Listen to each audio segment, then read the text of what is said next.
नमस्कार, कैसे हैं आप सब। मैं आईना क्लासेस में आपका स्वागत करती हूँ। Nationalism in India part 1 already मेरे चैनल पर आपको मिल जाएगा।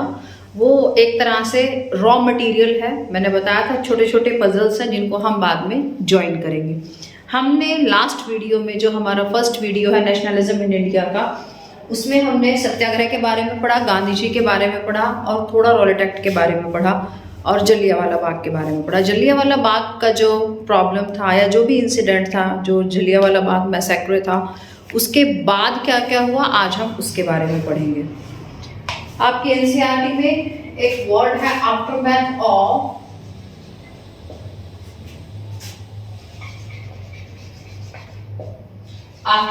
ऑफ जलियांवाला बाग।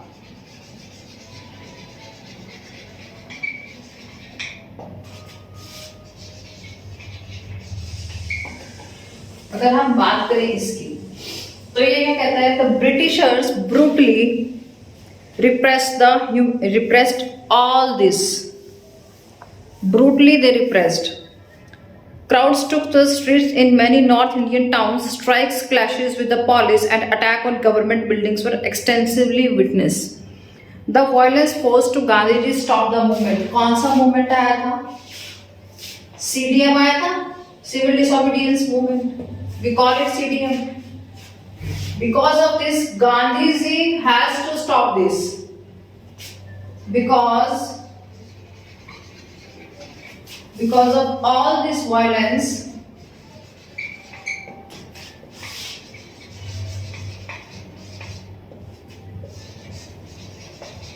Gandhiji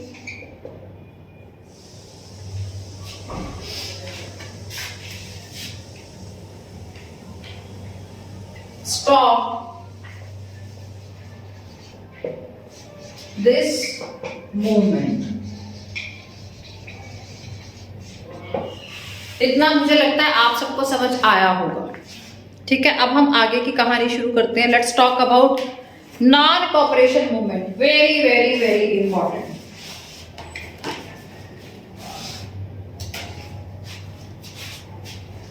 ये सबसे पहले मैं आपको ये बताऊंगी नॉन कोऑपरेशन मूवमेंट आया कहां से था, इसके कॉजेस क्या थे, इसके डिटेल्स क्या थे, वो सब मैं आपको बताऊंगी।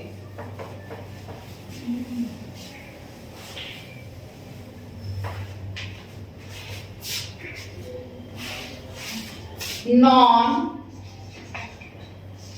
कोऑपरेशन मूवमेंट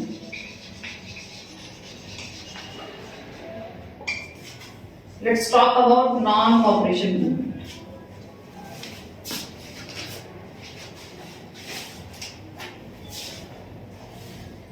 इसके कॉजेस पे अगर हम बात करें, नॉन कॉपरेशन की कॉजेस की अगर हम बात करें, खिलाफत issue,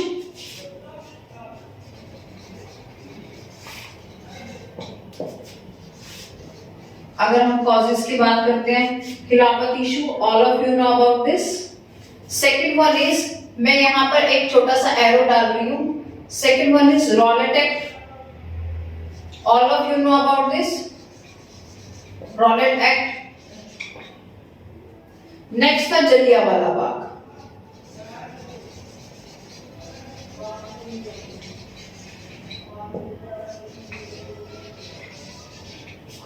non cooperation movement launch करने का क्या क्या रीजन था, वो कॉजेस आपको पता लगे। There is Khilafat issue, there is Rowlatt act and the another one is Jallianwala Bagh. ठीक है, अच्छा ये था क्या, इसके मेथड्स क्या थे। अगर मैं बात करूं मेथड्स, अगर मैं मेथड्स की बात करती हूं तो इसके मेथड्स क्या थे। बॉयकॉट, ये इंपॉर्टेंट है। Surrendering the titles which has been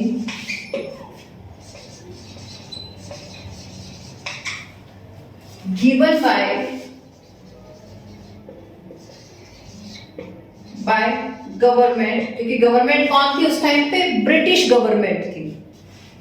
boycott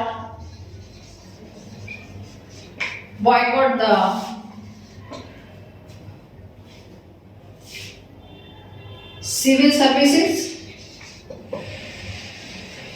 Britishers का सब कुछ मतलब यूज ही नहीं करना है कुछ भी।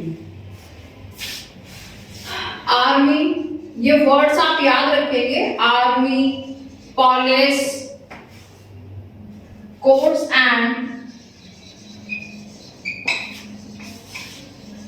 लेजिस्लेचर।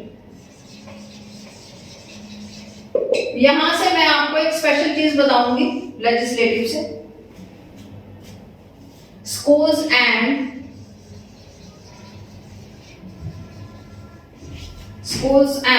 Foreign goods also.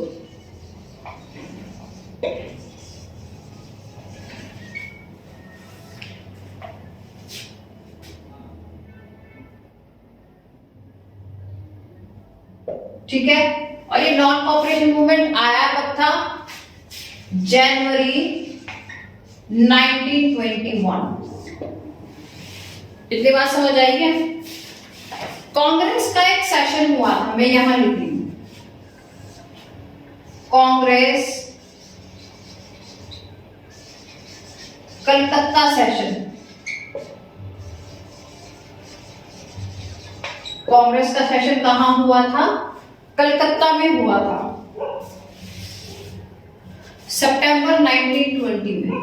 सितंबर 1920 में वहां पे डिसाइड किया गया था किसके बारे में? नॉन कॉपरेशन मूवमेंट के बारे में। अब मैं एक्सप्लेन करती हूँ आपको जो मैंने लिखा है, सुनो ध्यान से। नॉन कॉपरेशन मूवमेंट नाम से पता चल रहा है कि भैया महात्मा गांधी ने एक बुक लिखी थी 1909 में, हिंद स्वराज। बुक का नाम है हिंद स्वराज। आपके 1 नंबर के क्वेश्चन में पूछ सकते हैं। हिंद स्वराज नामक जो किताब थी सॉरी, महात्मा गांधी ने लिखी वो, और उन्होंने कहा ब्रिटिशर्स अगर इंडिया को कॉलोनी बना पाए तो उसका रीजन ये था कि हमने उनको कॉपरेट किया। कैसे कॉपरेट किया? हमने ब्रिटिशर्स की दी हुई चीजें, लाई हुई चीजें खुद एक्सेप्ट की और उनका इस्तेमाल शुरू कर दिया, अपने देश की चीजों को बहिष्कृत कर दिया, छोड़ दिया। तो उन्होंने कहा अगर हम उनका दिया हुआ सब कुछ छोड़ देते हैं तो हम उनको कॉपरेट नहीं करेंगे। फॉर एग्जाम्पल, अगर मैं इसको प्रेजेंट डे से रिलेट करती हूँ तो जब दिवाली आती है तो व्हाट्सएप पे एक मोदी जी का वो छोटा सा मैसेज वायरल होता है कि कृपया करके मिट्टी के दिए खरीदे, ना कि चाइनीज चीजें खरीदें, क्योंकि कहीं ना कहीं हम चाइना की इकोनॉमी को डेवलप कर रहे हैं और अपनी इकोनॉमी को खराब कर रहे हैं। तो हम चाइना को क्या कर रहे हैं? इनडायरेक्टली कॉपरेट कर रहे हैं। मुझे लगता है ये आपको यहाँ पे क्लियर हो गया होगा। बस वही चीज है। गांधी जी रीजन ये थे, परेशान पे परेशान किए जा रहे थे। उन्होंने क्या सरेंडर किया? टाइटल सरेंडर कर दो जो गवर्नमेंट ने आपको दिए हैं, चाहे वो जो भी टाइटल हो।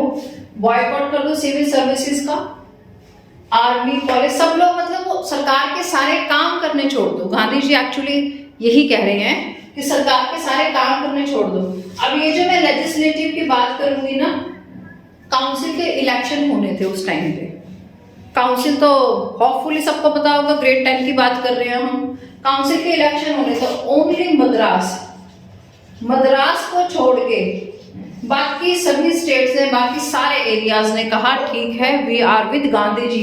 मद्रास ने कहा था नहीं, हम इलेक्शन लड़ेंगे। बाकी सबके सबने क्या कर दिया था? मना कर दिया था। आई होप इतना पॉइंट आपका क्लियर हो गया होगा।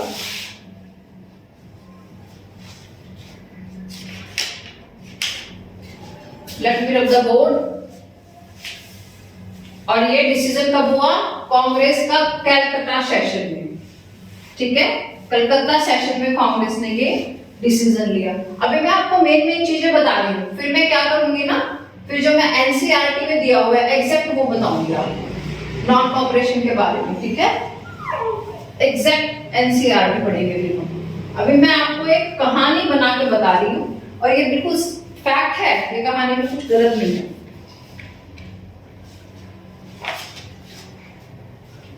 अच्छा जी, ये सब इतना समझ आया। नॉन कॉपरेशन में अगर मैं बात करूं, इसको एनसीएम लिख दें इसे, एनसीएम, नॉन कॉपरेशन मूवमेंट।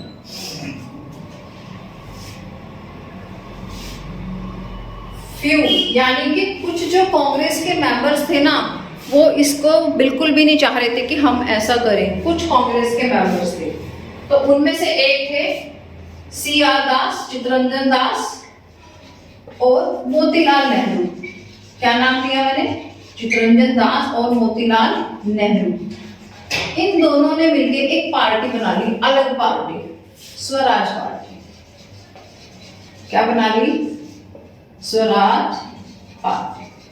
अगर मैं आपसे क्वेश्चन करूं स्वराज पार्टी किस किसने बनाई, तो वो किसने बनाई? CR दास और मोतीलाल नेहरू ने। हुआ क्या? गांधी जी कह रहे हैं भैया लेजिस्लेटिव, मैंने बताया था ना अभी, लेजिस्लेटिव असेंबली इलेक्शन में पार्टिसिपेट नहीं करना है।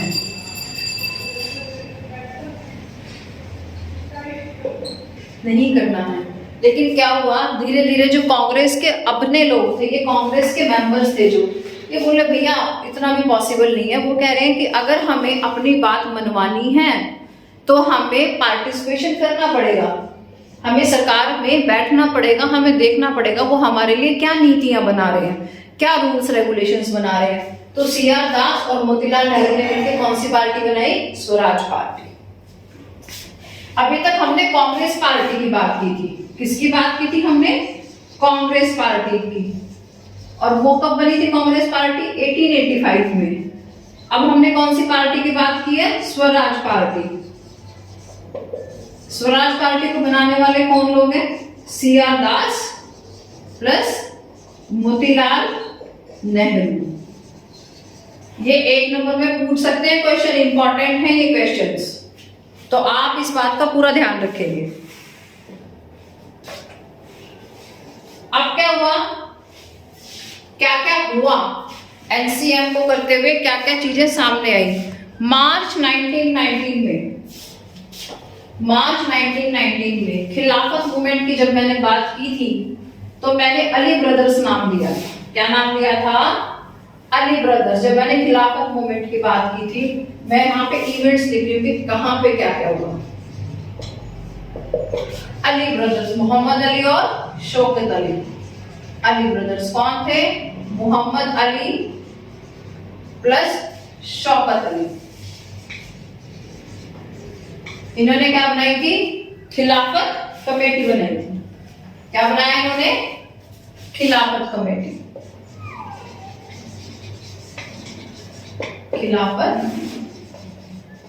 कमेटी, ठीक है। मार्च 1919 में बनाई थी। मार्च, ये डेट याद रखनी है, 1919। मैं ना साइड में एक लाइन लगा के और आपको सारी चीजें सीक्वेंस में बता देती हूँ, यहाँ आप भूल लेंगे नहीं। ये बॉक्स नहीं रब करूंगी मैं, अब जितना लिखना बाकी बोर्ड पे लिखूंगी। देखो इधर आओ। 1885 में कांग्रेस, सीक्वेंस में करेंगे, ठीक है। अच्छा, अब मैं बात करती हूँ 1950, Mahatma Gandhi return from South Africa, ठीक है। 1916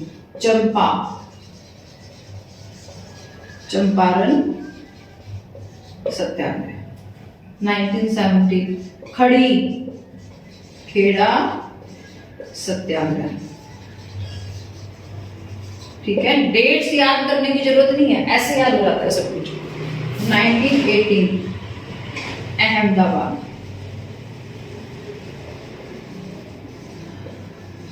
सत्याग्रह, ठीक है। 1919 इंपॉर्टेंट रॉलेट एक्ट। 6 अप्रैल 1919 सिविल डिसोबीडियंस मूवमेंट लॉन्च। 13 अप्रैल 1919 की अगर मैं बात करूं, जलियांवाला बाग, ठीक है। इतनी बात समझ में आई है।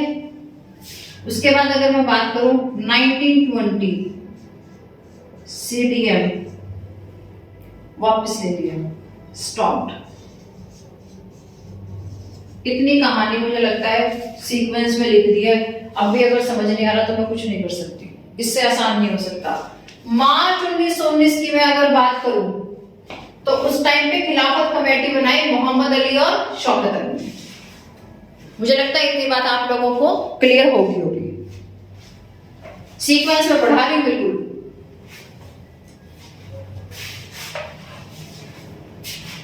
यहां लिख देती हूं मैं मार्च 1919 खिलाफत कमेटी।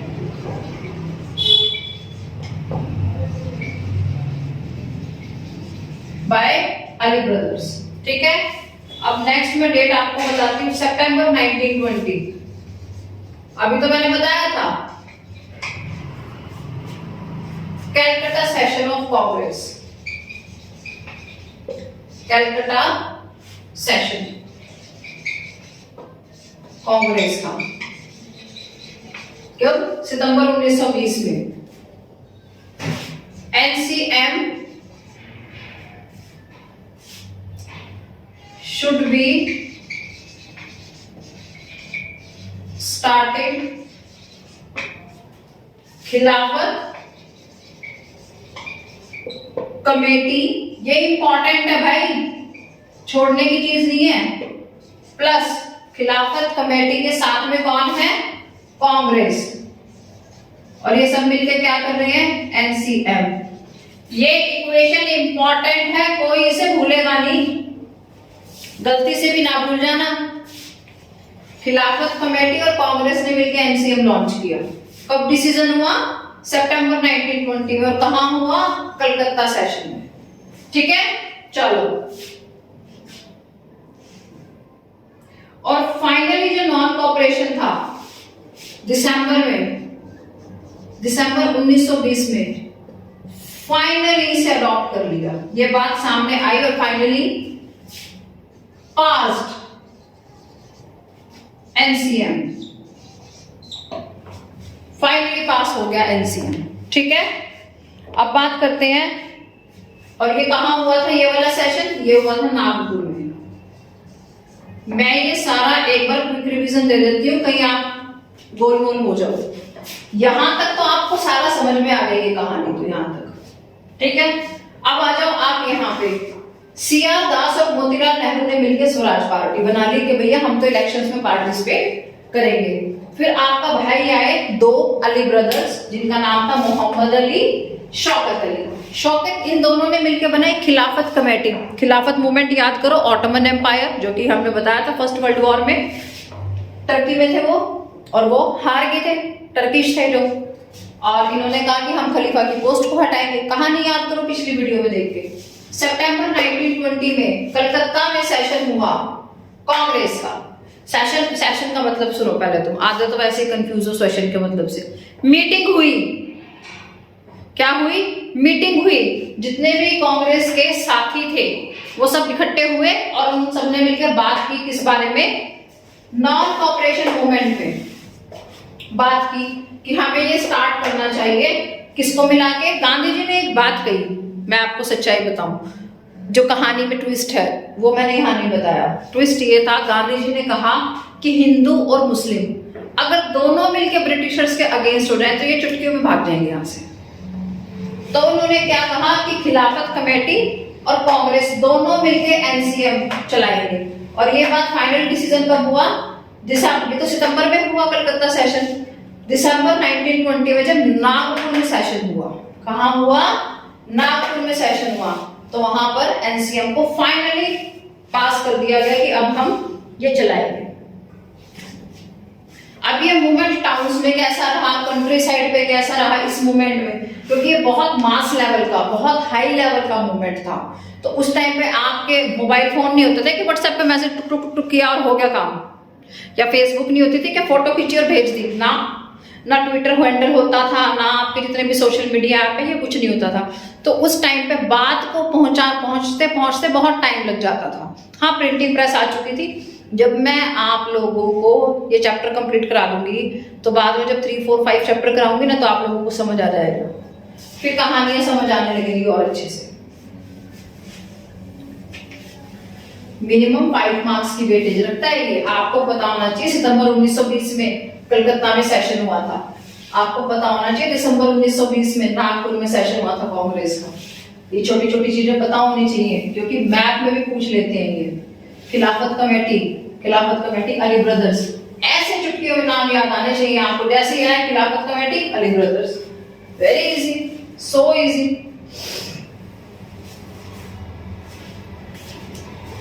चलिए अब बात करते हैं कि टाउन में कैसा था ये। टाउन्स में कैसा था, the movement in towns.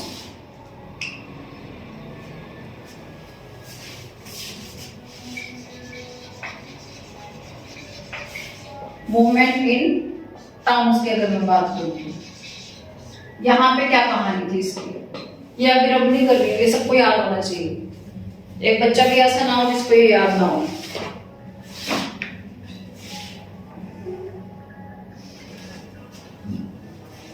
Towns में क्या हालात थे, सब लोगों ने अपनी जॉब्स छोड़ दी। नॉन कॉपरेशन मूवमेंट क्या थी? अच्छा, बच्चों ने स्कूल छोड़ दिए, टीचर्स ने कॉलेजेस छोड़ दिए, डॉक्टर्स ने हॉस्पिटल्स छोड़ दिए, लोगों ने अपने टाइटल्स जो थे उनको रिटर्न कर दिया। कुल मिला के जितनी भी सरकारी सेवाएं थी उन सबको पूरी तरह से बंद कर दिया गया कि हम तो जी कुछ नहीं लेंगे। अच्छा, एक चीज मैं बताऊं तुम्हारी एनसीईआरटी में नहीं दिया हुआ, जगह जगह जो इंग्लैंड के मिल्स के बने हुए कपड़े थे ना, उनके पुतले बना के जला दिए कि अब हम बिल्कुल भी किसी हालत में कॉपरेट नहीं करेंगे, किसी भी हालत में हम कॉपरेट नहीं करेंगे। अच्छा, उस टाइम पे इलेक्शन होने थे, मैंने अभी 5 मिनट पहले जब मद्रास लिखा था तो मैंने बताया था उस टाइम पे इलेक्शन होने थे, ठीक है। उन इलेक्शंस को भी लोगों ने कह दिया कि हाँ ठीक है हम सपोर्ट करते हैं, इलेक्शन में पार्टिसिपेट नहीं लेंगे। लेकिन जो आपका भाई था ना मद्रास, इसने कहा हम इलेक्शन में पार्टिसिपेट लेंगे। अब कोई पूछे क्यों, तो वो क्यों यही बताएगा। मैं इतना आपके बुक में नहीं दिया हुआ, इतना डीप स्टोरी में जाने की जरूरत नहीं है, ठीक है। पूरी तरह से उनको बॉयकॉट कर दिया। अब बात आई 1921 टू 1922 की।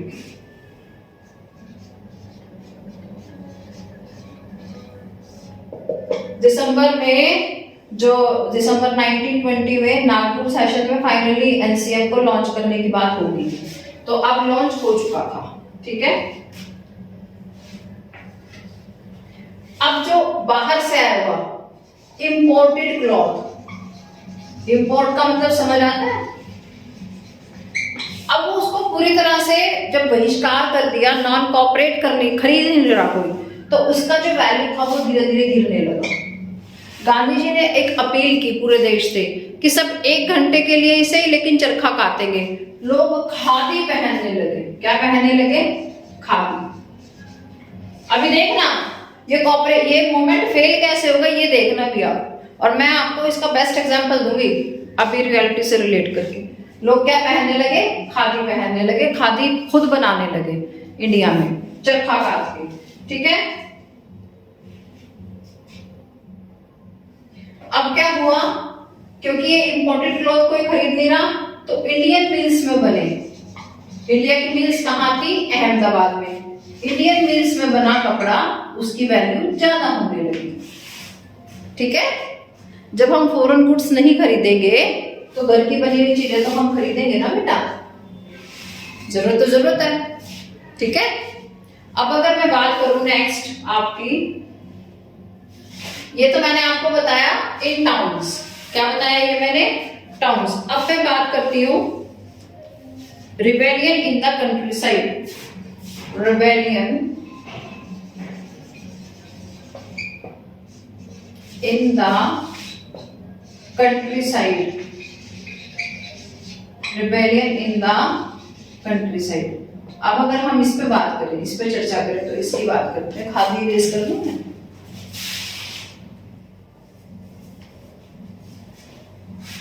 जो पीजेंट्स थे ना और जो ट्राइबल्स थे, देखो एक यहाँ पे देखो, पीजेंट्स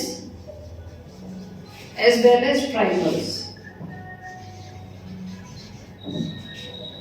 मैं तुम्हें एक छोटा सा एक पॉइंट बता रही हूं, सुनो। गांधी जी का इतना बोलबाला था क्यों? क्वेश्चन नहीं आता दिमाग में। गांधी जी ने साउथ अफ्रीका में एक पार्टी बनाई थी, नटाल कांग्रेस, ठीक है, बनाई थी नटाल कांग्रेस के नाम से, ठीक है। अच्छा, तो गांधी जी ने जो साउथ अफ्रीका में किया विद द हेल्प ऑफ सत्याग्रह, जो सत्याग्रह की पॉलिसी को अपनाया और उससे जो वो करके आए थे वहां, उसके चर्चे ब्रिटिश गवर्नमेंट को भी थे। उन्होंने सोचा वो इंसान जो दूसरे देश में जाके अपने झंडे गाड़ के आ रहा है, वो अपने देश में आके कुछ नहीं करेगा क्या?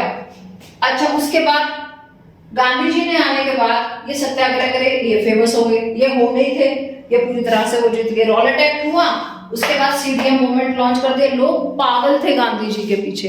उन्होंने ये कहा कि अगर गांधी जी हैं तो कुछ भी पॉसिबल है।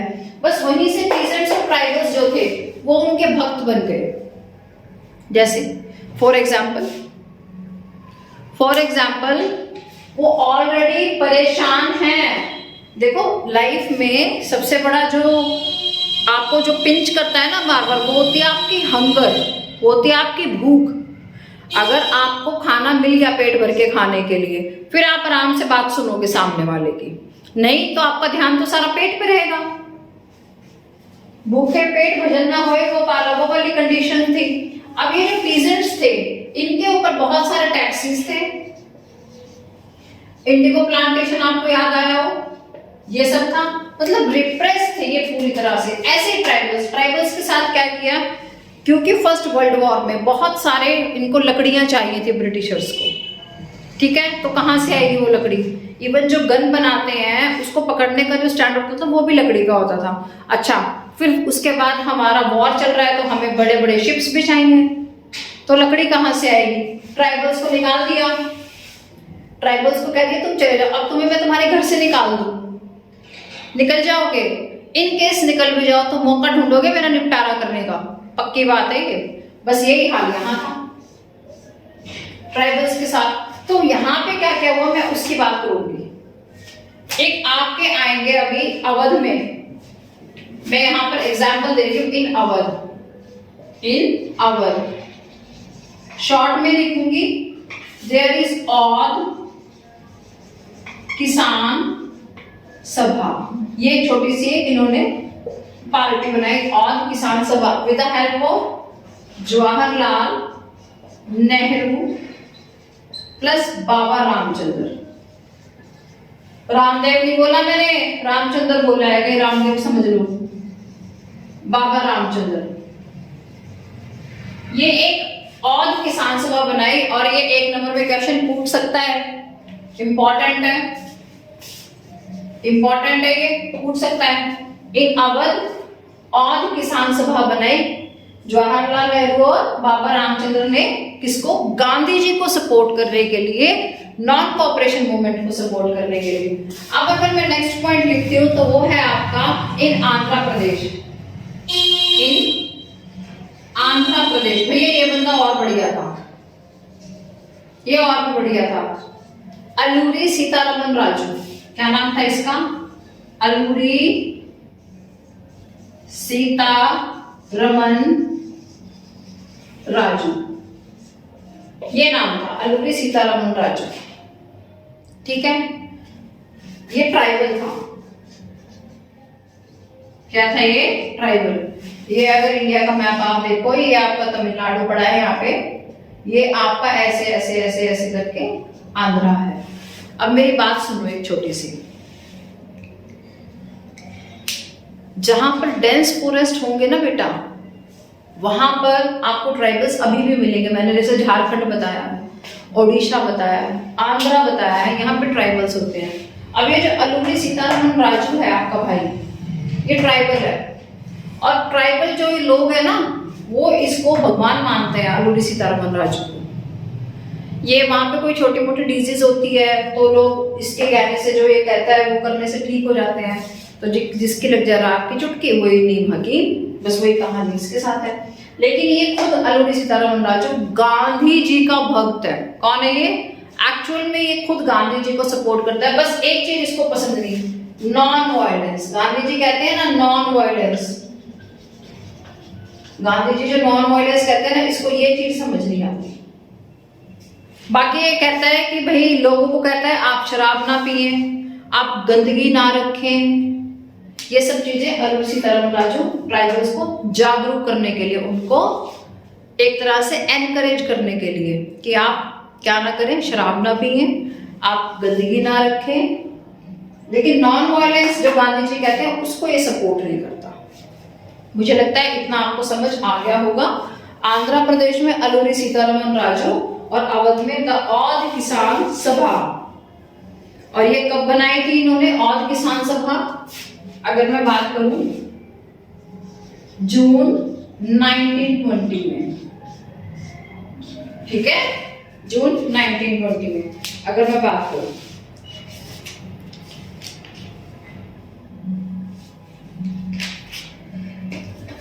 अब बात करते हैं स्वराज इन प्लांटेशंस। जो प्लांटेशंस में लोग काम कर रहे थे उसके बारे में बात करते हैं कि वो क्या सोच रहे थे नॉन कोऑपरेशन मूवमेंट के लॉन्च होने से, उनकी क्या थिंकिंग थी, वो उनका क्या कहानी थी, वो बात करेंगे हम। बहुत इंटरेस्टिंग है, पूरा का पूरा स्टोरी है। और है क्या, पूरी की पूरी स्टोरी है और कुछ नहीं है। सिलेबस होने तो फिर ये सारी डेट्स एक दिन में सीक्वेंस में करा दूंगी, सारी की सारी।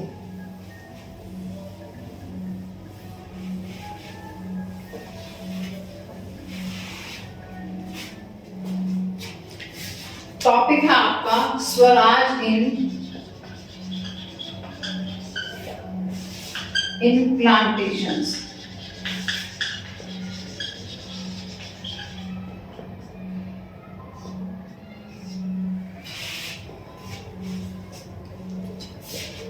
प्लांटेशंस की बात करें तो हम बात करते हैं टी बगान्स।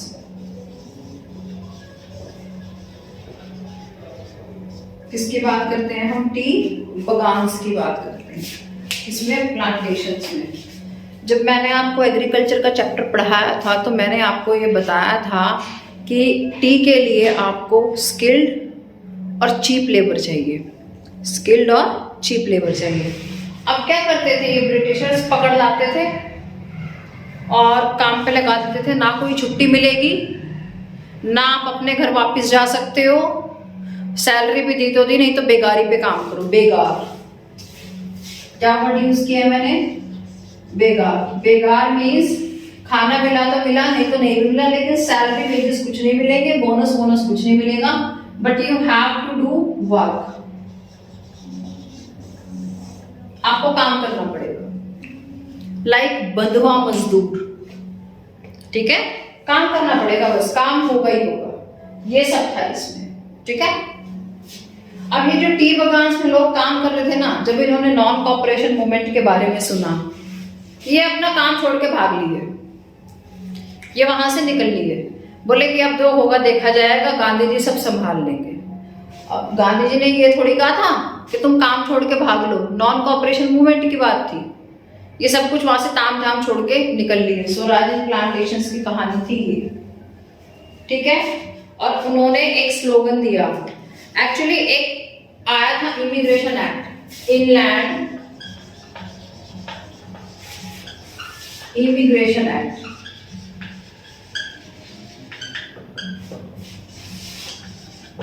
(1859) में आया था। इसके अकॉर्डिंग था ये सब कुछ कि जो भी वहां काम करेगा वो घर नहीं जाएगा, ठीक है। और इन सब ने भागते हुए क्या कहा, एक स्लोगन दिया, और उस स्लोगन का क्या नाम था? स्वतंत्र भारत। स्वतंत्र भारत। अगर मैं आपसे एक छोटा सा एक क्वेश्चन करूं कि स्वतंत्र भारत स्लोगन किसने दिया था? आपने दिया था या मैंने दिया था?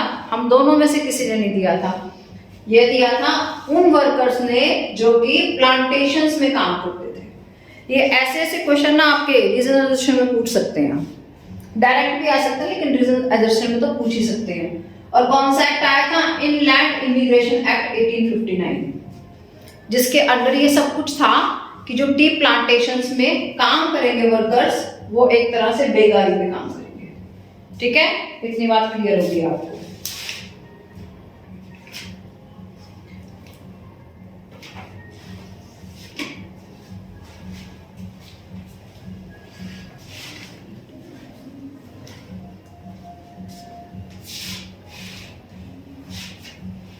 अब क्या हुआ 1922 में असली कहानी में अब ट्विस्ट आएगा, असली अब ट्विस्ट आएगा कहानी में, मजा आ जाएगा सुन के, हंसी भी आएगी और देखना भी गुस्सा भी आएगा। चोरी चोरा, भैया पिछले बार मैप में पूछा हुआ था कहाँ पे है चोरी चोरा, कम से कम यहाँ तो नहीं है।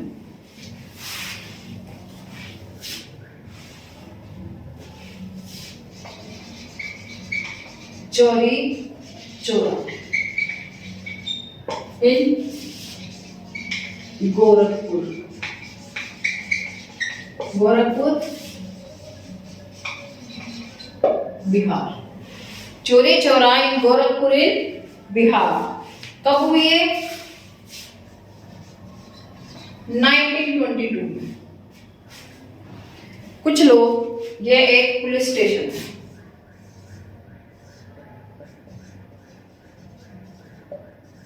असल में ना पापा ये कहते देख लूंगा मैं, कोई कुछ कहे तो दो लगाया ही। मम्मी ये कहते कोई बात नहीं मैं संभाल लूंगी तेरी मैडम को, तेरी मैडम कुछ नहीं कहेगी जाओ। तो हम ऐसे, हमें पंप लग जाते हैं ऐसे, चलो जी पंप लग गया है, पापा मम्मी देख लेंगे, होने तो जो हो रहा है। बस यही हुआ यहाँ महात्मा गांधी के नाम पे, कि गांधी जी ने कहा है ये सब करने को। कुछ लोग जनरली जा रहे थे, उनकी कुछ झड़प वड़प होगी, शायद झड़प हुई या जो भी हुआ, उन सबने मिलके इस पुलिस स्टेशन को आग लगा दी और उसमें जितने भी पुलिसमैन थे 20-22 वो सब जिंदा जल गए इसमें। जब गांधी जी को पता लगा ना कि नॉन कॉपरेशन मूवमेंट के नाम पे या मेरे नाम पे इतने लोग वायलेंट हो चुके हैं, इतनी हिंसा फैल चुकी है, तो उन्होंने दे स्टॉप एनसीएम। उन्होंने कहा बहुत मतलब बहुत गलत हरकत की है, because he is believing in non violence. They stop NCM after चोरी चोरा। आई होप इतनी बात समझ आई होगी। अब हम बात करते हैं आपके साइमन कमीशन की। फरवरी 1922 में हुआ था, उन्होंने स्टॉप कर दिया। फरवरी 1922 में एनसीएम जो था वो स्टॉप हो गया। अब मैं आपको बताऊंगी साइमन कमीशन के बारे में। आज ये चैप्टर निपटा दूंगी, थोड़ी वीडियो बड़ी हो सकती है लेकिन चैप्टर पूरा करवा दूंगी, ज्यादा टाइम लूंगी नहीं इस चीज में कि मैं 3 वीडियो बनाऊं। थोड़ी बड़ी देख लेंगे वीडियो, क्या हो गया, चैप्टर तो पूरा होगा। Let's talk about Simon commission.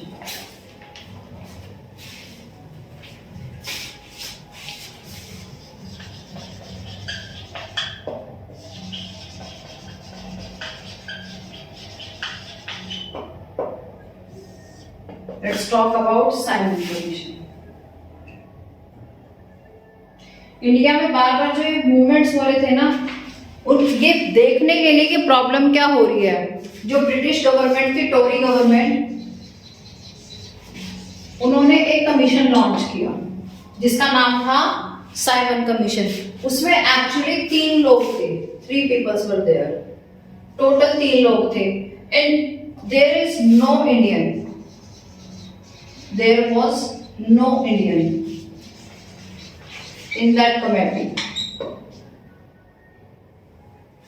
ठीक है, Sir John Simon was the chairman. Commission did not have any Indian member, all were Britishers. Sought to look into the demands of the nationalists and suggest changes in the constitutional structure of India.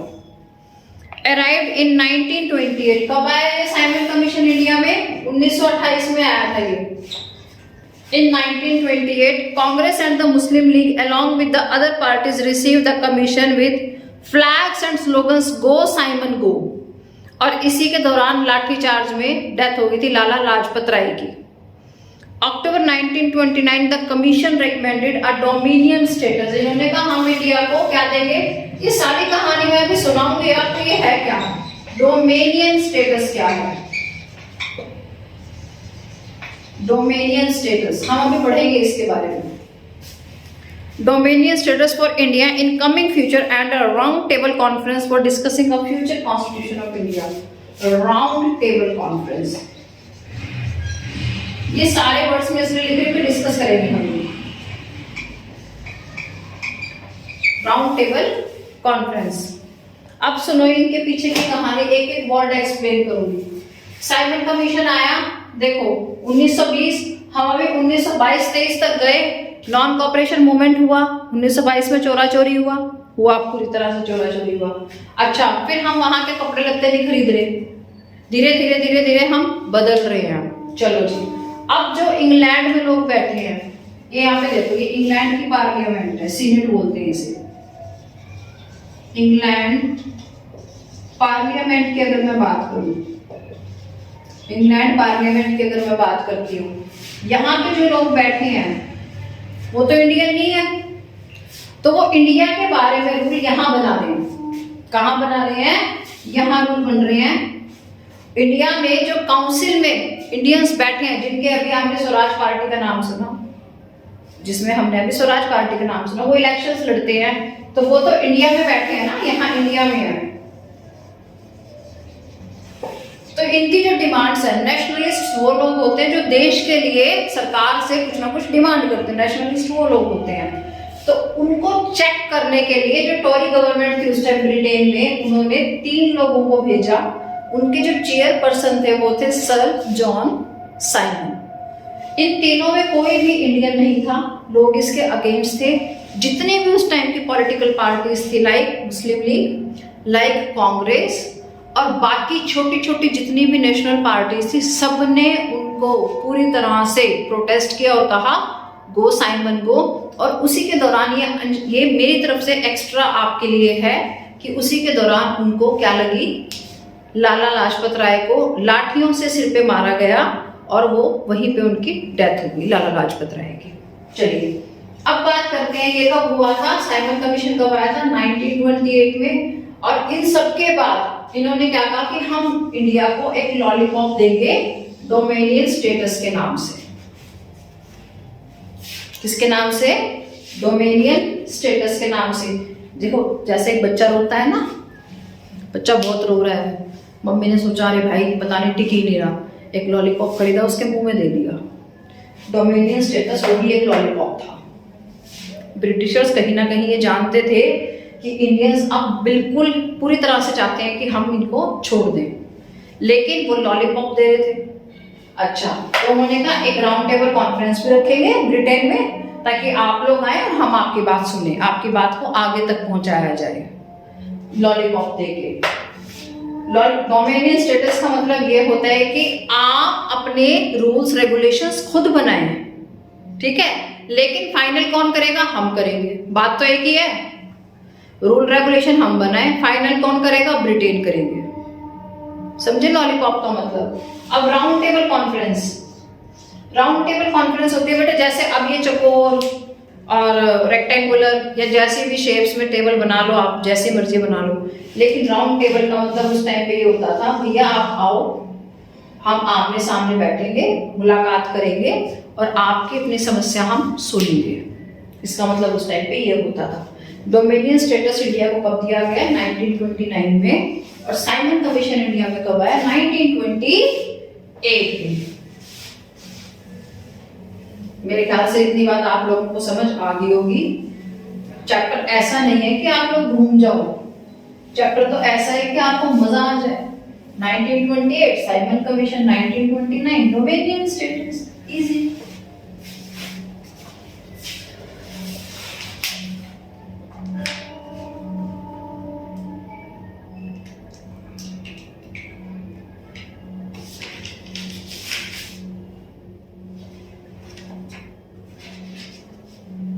Simon commission का effect क्या हुआ? दिसंबर 1929 की अगर मैं बात करूं, दिसंबर 1929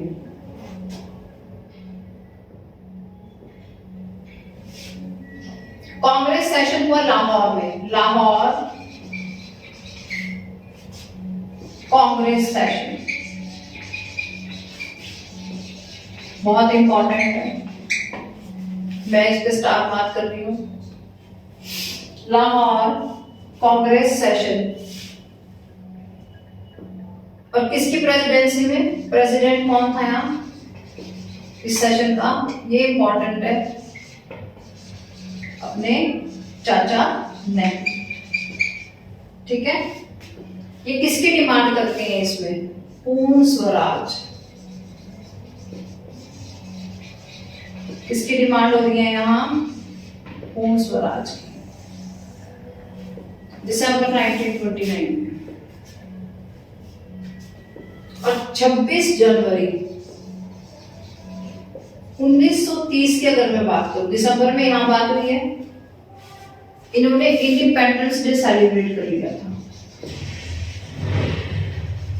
सिर्फ इन्होंने, सभी कांग्रेस इंडिपेंडेंस डे सेलिब्रेटेड। कहानी सुनो क्या है। दिसंबर 1929 में लाहौर में, उस टाइम में भाई पाकिस्तान और हिंदुस्तान इकट्ठा था, लाहौर में कांग्रेस सेशन हुआ। उसकी प्रेसिडेंसी कर रहे थे चाचा नेहरू। उसमें इन्होंने पूर्ण स्वराज की बात की।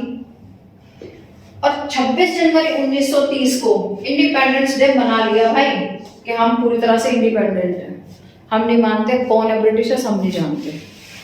अरे 1930 के बाद भी हमें 17 साल लग गए उनको फेंकने में घर से बाहर।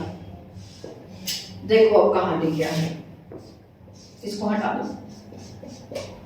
हमारा जो अब 26 जनवरी आएगी, 1950 को रिपब्लिक डे मनाया, रिपब्लिक हुए हम। हमारा कॉन्स्टिट्यूशन तो हो गया था 26 नवंबर को बनके तैयार, लेकिन हमने कब बनाया?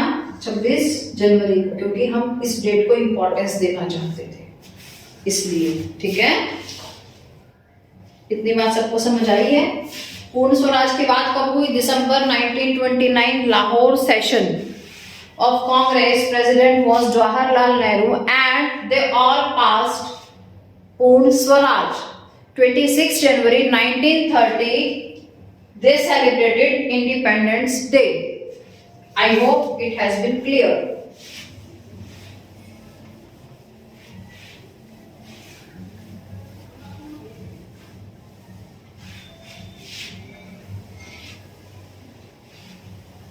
और ये इंपॉर्टेंट है, क्वेश्चन पूछ ले। पूर्ण स्वराज लाहौर सेशन 1929।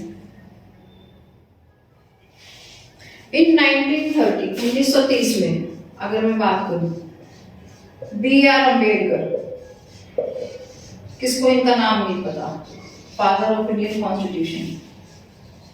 इन्होंने अलग से किसके लिए? दलित, या आप इनको गांधी जी ने कहा है हरिजन, या आप इनको ऑप्रेस्ड माइनॉरिटीज, ऐसे कोई भी नाम ले सकते हो, लेकिन बेसिक नाम होगा दलित और एक हरिजन। इनके लिए अलग पार्टी बना ली। भैया सब अपने अपने अधिकारों की बात कर रहे हैं, सब अपने अपने अधिकारों के लिए सोच रहे हैं।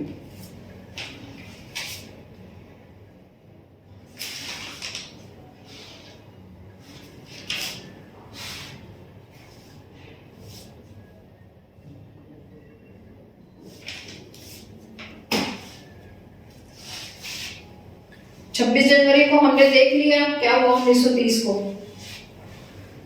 ठीक है, अब हम बात करेंगे सॉल्ट मार्च की।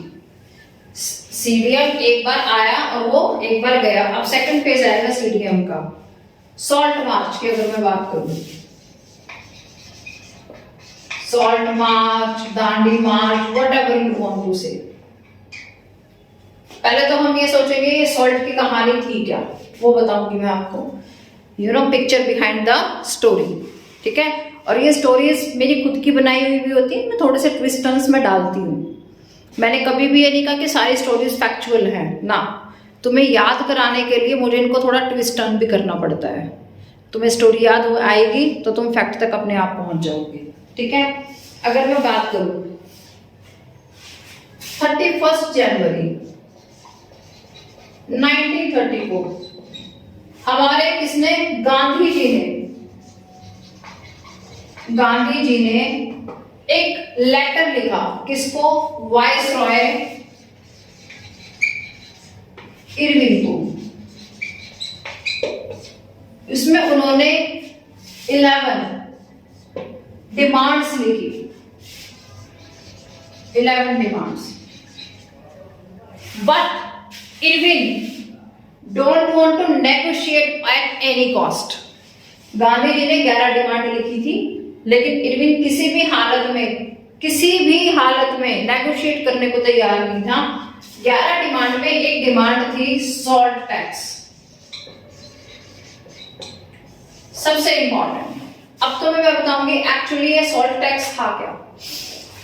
ये देखो टाइटैनिक था तुम्हारे पास, अरे उस टाइम पे सबके पास टाइटैनिक था भाई, ठीक है। अब इस टाइटैनिक में ब्रिटेन से मान के चलो 100 केजी मैं बात करूं, 100 किलो सामान कहां आ रहा है, इंडिया में।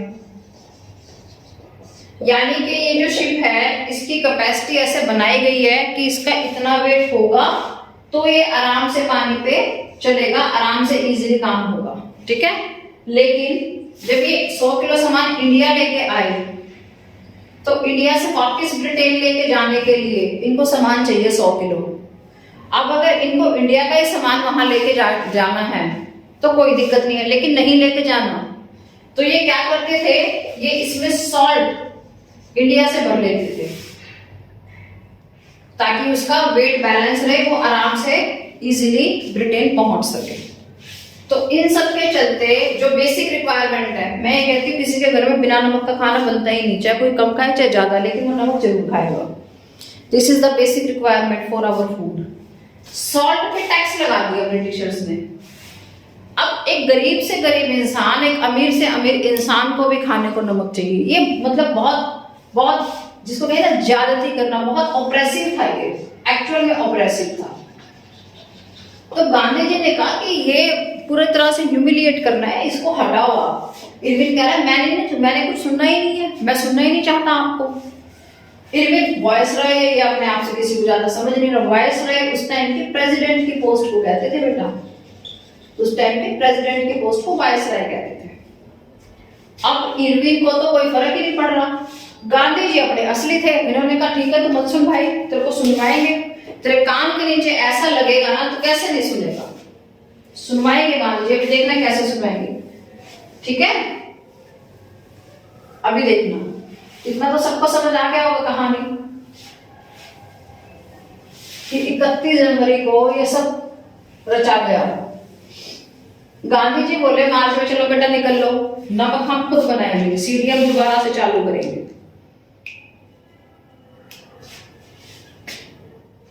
मार्च 12 1930 या 12 मार्च 1930 को गांधी जी निकले साबरमती आश्रम।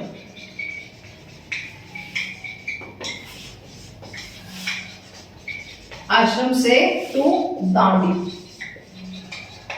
पहुंचे, वो साबरमती आश्रम से दांडी पहुंचे, ठीक है। उसके बाद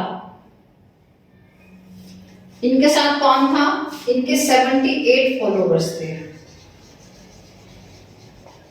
अगर मैं महिलाओं में बताऊं तो एनसीईआरटी में नहीं दिया, लेकिन एक महिला थी श्रीमती सरोजिनी नायडू, जिनको भारत की कोकिला भी कहा जाता है, वो भी दांडी मार्च में गांधी जी के सपोर्ट में थी, ठीक है। 78 फॉलोवर्स और गांधी जी चल पड़े। रास्ते से हजारों लोग इनके साथ जुड़ गए, thousands of people with them for salt march. अब ये चले 240 किलोमीटर, 240 माइल्स, सॉरी कितना चले, 240 माइल्स, 240 माइल्स चले और ये जाके पहुंचे 6 अप्रैल को। कब पहुंचे, 6 अप्रैल को दांडी पहुंचे। मैंने बहुत कंसाइज करके लिखा है, दांडी पहुंचे और फिर उसके बाद उन्होंने पानी को उबालकर नमक बनाया और सॉल्ट लो को ब्रेक किया। तो सीडीएम जो था वो फिर से लॉन्च हुआ कि हम आपकी बात नहीं सुनेंगे, ठीक है। मुझे लगता है मैं इसको अभी रिवाइज कर देती हूँ, इतनी कहानी समझ आई होगी। मार्च 12 1930 को साबरमती आश्रम से गांधी जी ने शुरू की अपनी क्या यात्रा, और कहाँ पहुंचे वो? दांडी। कब पहुंचे? 6 अप्रैल 1930 को। उनके साथ उनके 78 फॉलोवर्स थे। वो 240 माइल्स तक चले। बहुत सारी औरतें और बहुत सारे आदमी इसमें साथ रहे, उनका सपोर्ट किया। हजारों लोग उनके साथ चल पड़े और दांडी में पहुंच के उन्होंने नमक बनाया, पानी को उबाल के, और नमक बनाकर उन्होंने सीढ़ियां फिर से लॉन्च कर दिया। इतनी बात किसको समझ में नहीं? जिसको समझ ना आई हो, जहां से ना आई हो, वीडियो को रिपीट करके देख लेना। फिर भी समझ ना आए तो मैं इसलिए कमेंट कर देना। चैनल को लाइक, शेयर और सब्सक्राइब करना मत भूलना, ये बहुत जरूरी है। मेरे लिए मोटिवेशन यही है कि आप चैनल को लाइक करें, शेयर करें और सब्सक्राइब करें। अगर फिर भी कोई प्रॉब्लम आती है, आपको समझने में कुछ भी दिक्कत आती है, आप कमेंट कर दो, एक्सप्लेन कर देंगे फिर से आपको।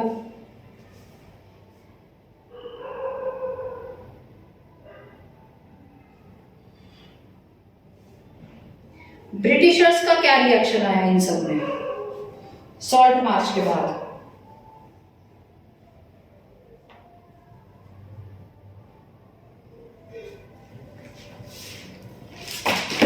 मैं इसको रब कर दूं और आपको एनसीईआरटी का फैक्ट बताती हूँ।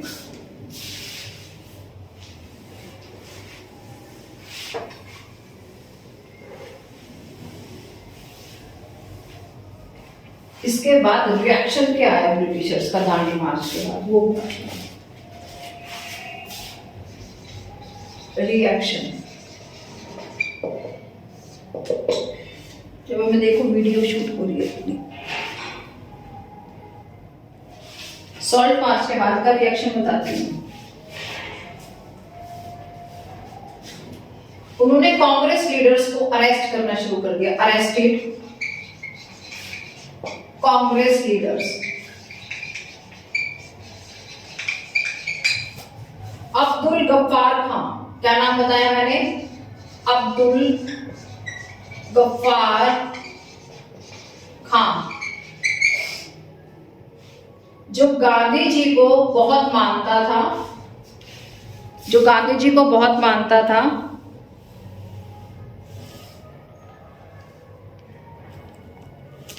उसको क्या कर लिया इन्होंने? अरेस्ट कर लिया। अरेस्टेड, ठीक है, इन अप्रैल 1930। 6 अप्रैल को सॉल्ट बना के और तोड़ दिया वो सब कुछ।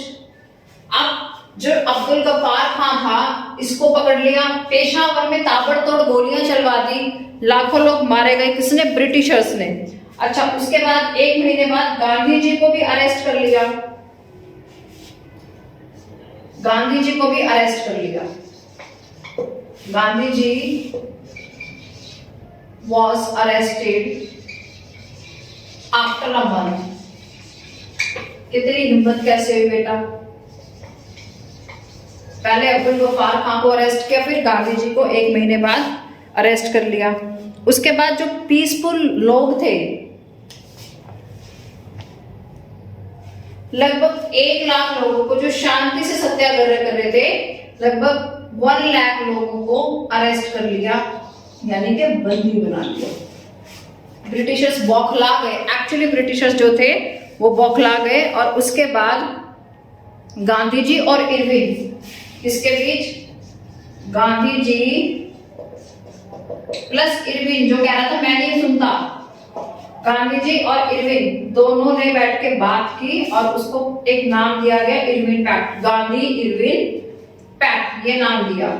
और ये कब हुई बात? 5 मार्च 1931, 1 साल बाद 5 मार्च 1931 को गांधी इरविन पैक्ट आया। क्या आया? गांधी इरविन पैक्ट आया। और राउंड टेबल जो कॉन्फ्रेंस होनी थी लंदन में, उसके लिए क्या हुआ? एग्री हुए गांधी जी के, ठीक है हम चलेंगे। इरविन ने कहा कि भाई तुम्हारी कहानी सुनी जाएगी, लेकिन आपको राउंड टेबल कॉन्फ्रेंस के लिए चलना पड़ेगा। मैं ये कहानी फिर से सुनाती हूँ आपको, एक रिवीजन दे दूंगी। गांधी इरविन पैक्ट इंपॉर्टेंट है।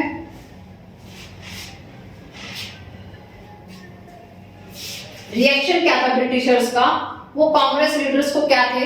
अरेस्ट करने लगे। पहली बार अब्दुल गफ्फार खान, उसको अरेस्ट कर लिया अप्रैल 1930 में। 6 अप्रैल 1930 को सॉल्ट लॉ जो था उसको तोड़ दिया था। गांधी जी ने। अच्छा, गांधी जी को भी अरेस्ट कर लिया अब्दुल गफ्फार खान के अरेस्ट करने के एक महीने के बाद। अब क्या हुआ, लगभग 1 लाख से ज्यादा लोगों को पकड़ पकड़ के चलो बेटा तुम सब जेल में। गांधी जी और इरविन, इन दोनों के ने एक दूसरे से बात करने की कोशिश की। इरविन ने कहा चलो बेटा सुन लेते हैं तुम्हारी कहानी।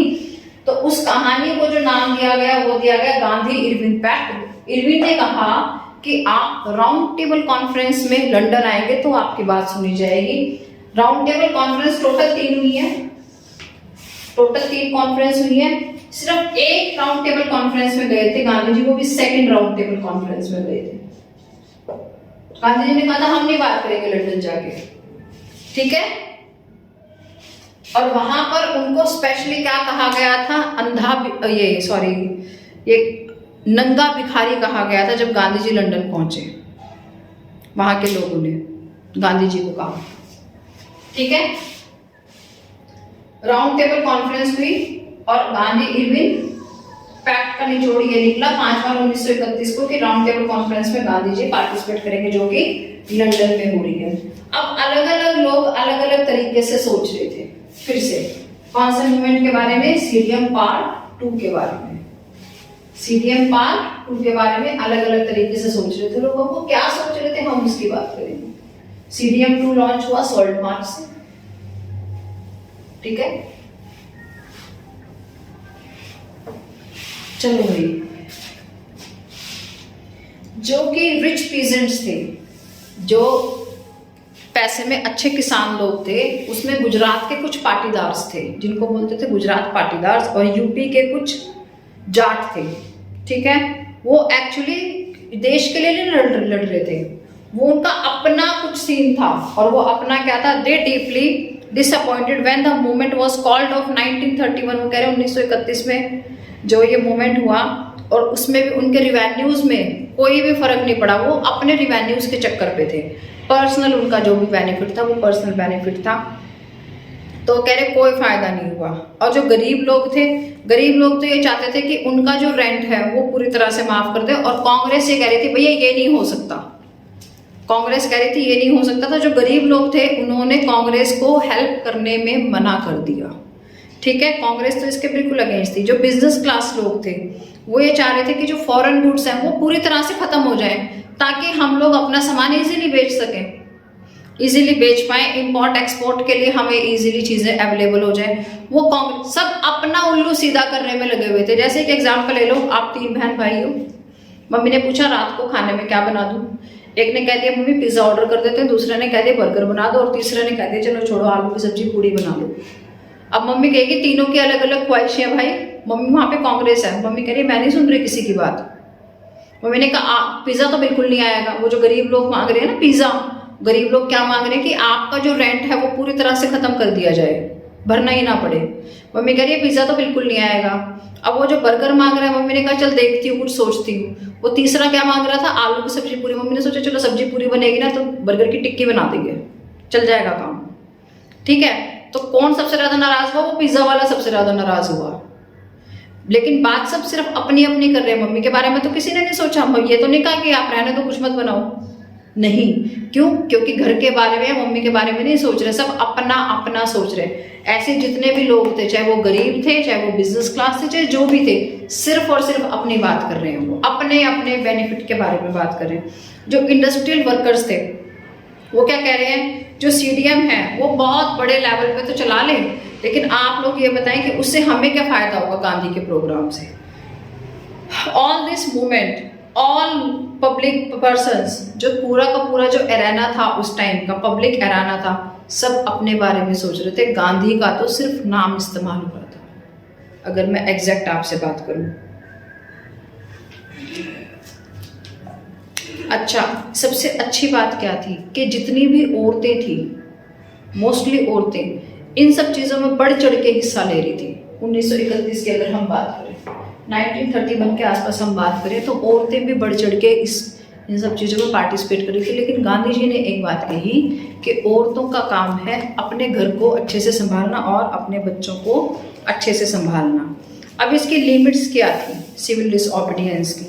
All the social groups were moved by the abstract concept of Swaraj. अगर स्वराज की बात करें, सब अपना अपना उल्लू सीधा करें। बी आर अम्बेडकर ने दलित्स के बारे में बात की। अम्बेडकर जी ने सीधा सीधा कहा कि जो भी प्रोविंसेस के इलेक्शंस होते हैं, लेजिस्लेटिव के इलेक्शन होते हैं, हमें उसमें अलग से रिजर्वेशन चाहिए। गांधी जी कह रहे हैं ऐसे रिजर्वेशन देने से कुछ नहीं होगा, लेकिन अंबेडकर मान नहीं रहे, अंबेडकर अड़ जाते हैं इस बात पे। तो जब राउंड टेबल कॉन्फ्रेंस में गांधी जी अंबेडकर पहुंचते हैं, सेकंड राउंड टेबल कॉन्फ्रेंस में, तो वहां पे भी यही बात होती है और गांधी जी वहां से नाराज होकर वापस आ जाते हैं। जबकि ब्रिटिशर्स कहते हैं yes we are ready. Britishers तो चाहते ही थे कि सबको अलग अलग करके बांट दो, सबको डिवाइड कर दो, टुकड़ों में डिवाइड कर दो। लेकिन गांधी जी ने कहा नहीं, ऐसे तो देश के टुकड़े हो जाएंगे। ऐसे करते करते करते करते गांधी जी ने फाइनली डिसीजन लिया कि अगर ऐसा होता है तो मैं फास्ट रखूंगा, अ फास्ट अनटू डेथ। मैं आपको पूरा जो एनसीईआरटी में लिखा है वो सुनाती हूँ। B R Ambedkar the leader of the Dalit formed an association in 1930 called the depressed classes association. मैंने आपको भी बताया था, डिप्रेस्ड क्लासेस एसोसिएशन। कब बनाया ये अम्बेडकर जी ने? 1930 में। किसने बनाया?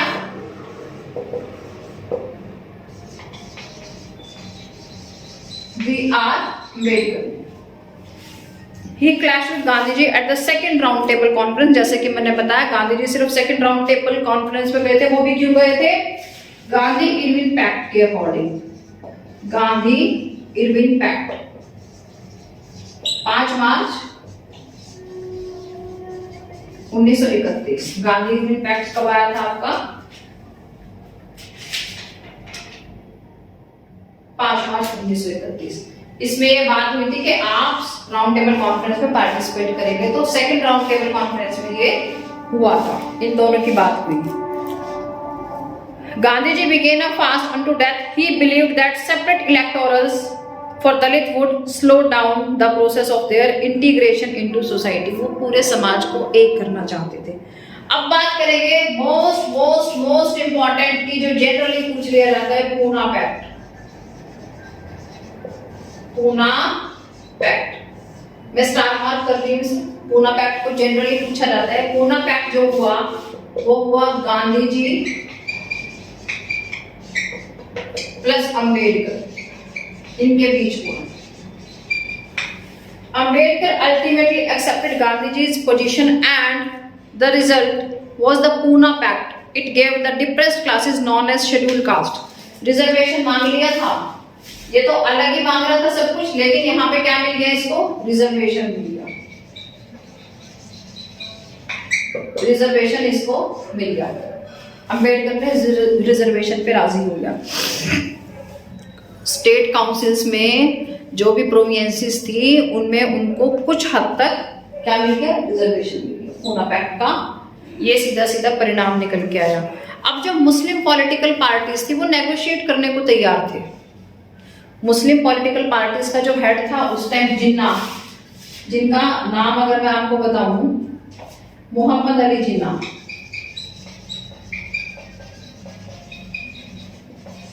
मोहम्मद अली जिन्ना अगर हम बात करें, मोहम्मद अली जिन्ना नेगोशिएट करने को तैयार थे। वो अलग मुल्क नहीं मांग रहे थे अपने लिए।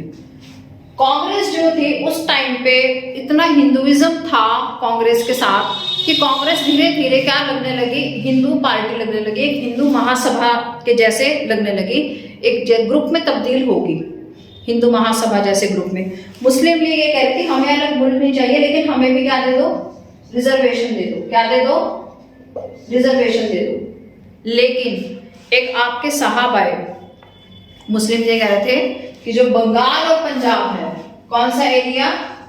बंगाल प्लस पंजाब, इस एरिया में, ये एरिया पूरा का पूरा हमें रूल करने दो। ऐसे कुछ उनकी डिमांड्स थी, रिजर्वेशन मांग रहे थे। लेकिन एक इंसान आए, एम.आर. जयकर। कौन? एम.आर. जयकर, जो कि हिंदू महासभा से थे। उन्होंने स्ट्रांगली जिन्ना की बात को कहा, नहीं जी हम नहीं मानेंगे आपकी बात, हम नहीं मानेंगे आपकी बात। और उसके बाद the civil disobedience movement started in an atmosphere of distrust and suspicion between the two communities. और 2 कहानियां तो बहुत सारी कम्युनिटीज होगी थी।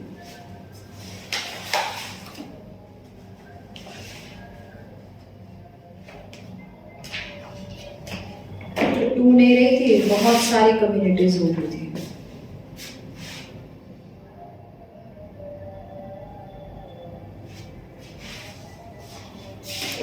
मैं आपको पूरा का पूरा जो एनसीईआरटी में लिखा है वो बताऊंगी। अब पूना पैक्ट किस किसके बीच हुआ? गांधी जी और अंबेडकर जी के बीच हुआ। ठीक है, गांधी इरविन पैक्ट गांधी जी और इरविन के बीच में हुआ 5 मार्च 1931 को। पूना पैक्ट में जो आपके डिप्रेस्ड क्लासेस के लोग थे उन लोगों को रिजर्वेशन दे दिया गया। मुस्लिम लीग के लीडर थे मोहम्मद अली जिन्ना। वो कह रहे थे जो बंगाल और पंजाब मुस्लिम्स के एरिया हैं, जहाँ पे मुस्लिम्स बहुत ज़्यादा हैं, वहाँ पर हमें दे दो।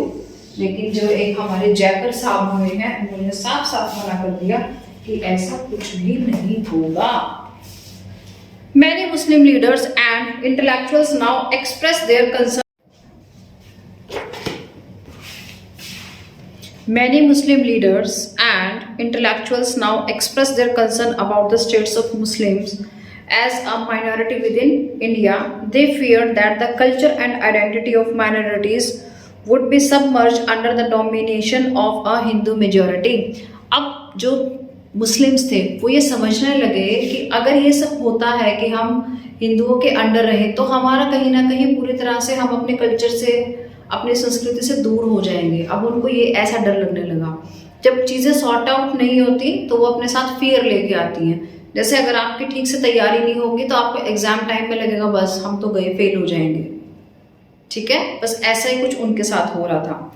At the failure of Christ's mission and during the middle of the Second World War, Mahatma Gandhi decided to start another phase of movement, that is Quit India movement. अंग्रेजों भारत छोड़ दो। हालांकि ब्रिटिशर्स इसको भी दबाने की कोशिश करेंगे, लेकिन इस मूवमेंट के बाद ब्रिटिशर्स को एट एनी कॉस्ट समहाउ उनको छोड़ना ही पड़ेगा भारत को। अब जो आपकी एनसीईआरटी में है एक point, the sense of collectiveness, collective belonging, the sense of collective belonging। ठीक है, the sense of collective belonging ये आपकी एनसीईआरटी में है। देखो जरूरी नहीं होता कि सबके सब भगत सिंह बनके और गोली गाली मार देंगे, आजाद जी हो जाएंगे, महात्मा गांधी हो जाएंगे। सबका अपना अपना तरीका होता है पार्टिसिपेट करने का, किसी भी चीज़ में सबका अपना अपना तरीका होता है। तो जो क्या लिखते थे, राइटर्स होते थे, जैसे श्री रविंद्रनाथ ठाकुर जी, ठीक है, उन्होंने अलग अलग फॉक्स लिखे, लोगों ने अलग अलग गाने गा के, किसी ने चित्र बनाकर क्या सपोर्ट किया, नेशनल मूवमेंट में सपोर्ट किया, लोगों को एनकरेज किया सपोर्ट करने में। उनमें एक हमारे थे बंकिम चंद्र चटर्जी, बंकिम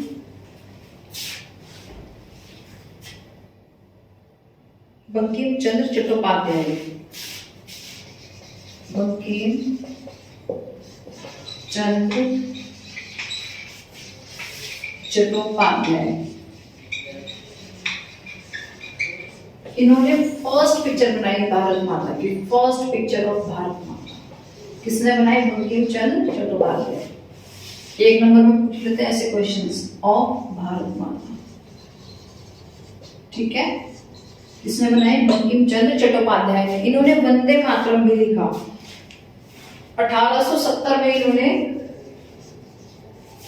वंदे मातरम, भारत का राष्ट्रीय गीत वंदे मातरम, इन्होंने लिखा। ठीक है, किसने लिखा? बंकिम चंद्र चट्टोपाध्याय ने लिखा। लोग अपने अपने तरीके से क्या करने लगे थे? अपने अपने तरीके से क्या करने लगे थे? ब्रिटिशर्स को प्रोटेस्ट कर रहे थे, लोगों को जागरूक कर रहे थे। कोई गीत लिख के, कोई काव्य लिख के और कोई कहानियां लिख के जागरूकता कर रहे थे, फैला रहे थे। फिर एक स्वदेशी मूवमेंट आया था बंगाल में कि हम सिर्फ अपनी ही चीजें इस्तेमाल करेंगे, दैट इज नॉन एज स्वदेशी मूवमेंट। उस टाइम पे फ्लैग आया, उन्होंने फ्लैग बनाया था स्वदेशी मूवमेंट में। ये इंपॉर्टेंट रहेगा, ये आपसे पूछ सकते हैं रीजनल में और 1 नंबर में भी क्वेश्चन। बंकिम चंद्र चट्टोपाध्याय तो हो गया आपका। स्वदेशी मूवमेंट के दौरान जो फ्लैग आया था, 2 फ्लैग की बात की आपकी एनसीईआरटी ने।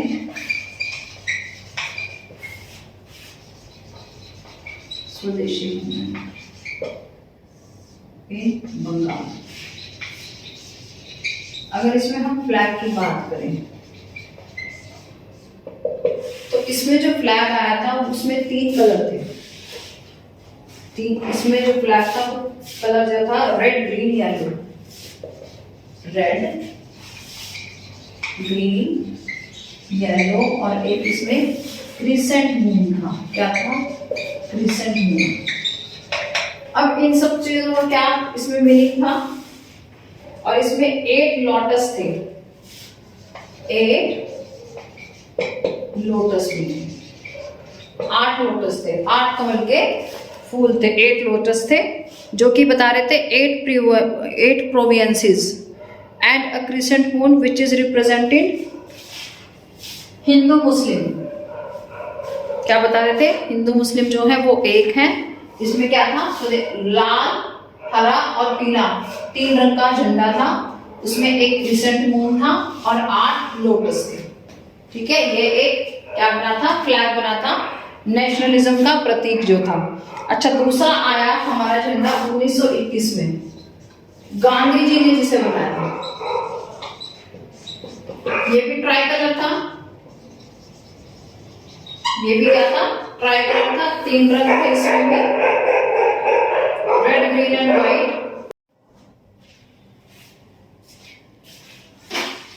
Red, green and white. और साथ में इसके क्या था? स्पिनिंग व्हील सेंटर में था। क्या था? स्पिनिंग व्हील, जो कि ये बताता है सेल्फ हेल्प के बारे में बात करता है, सेल्फ हेल्प को रिप्रेजेंट करता है। तो ये था हमारे 2 काइंड्स ऑफ फ्लैग जो कि लॉन्च हुए during that movements. First one is स्वदेशी मूवमेंट जो बंगाल में हुआ था, वहां पे आपके ये फ्लैग थे। फिर उसके बाद गांधी जी ने जो फ्लैग बनाया वो भी ट्राई कलर था, बस आपका येलो की जगह व्हाइट कलर था, और ना उसमें क्रिसेंट मून था और ना ही 8 लोटस थे। उसके सेंटर में जो था वो था स्पिनिंग व्हील, जो कि सेल्फ हेल्प को रिप्रेजेंट करता है। Now your chapter has been completed. Please please please like, share and subscribe the channel. कोई भी डाउट होता है कमेंट सेक्शन में डाल दीजिए, मैं उस डाउट को जल्दी से जल्दी सॉल्व कर दूंगी। और फिर भी कोई प्रॉब्लम होती है, हम हैं आपकी हेल्प के लिए। प्लीज पढ़िए और आगे बढ़िए। धन्यवाद।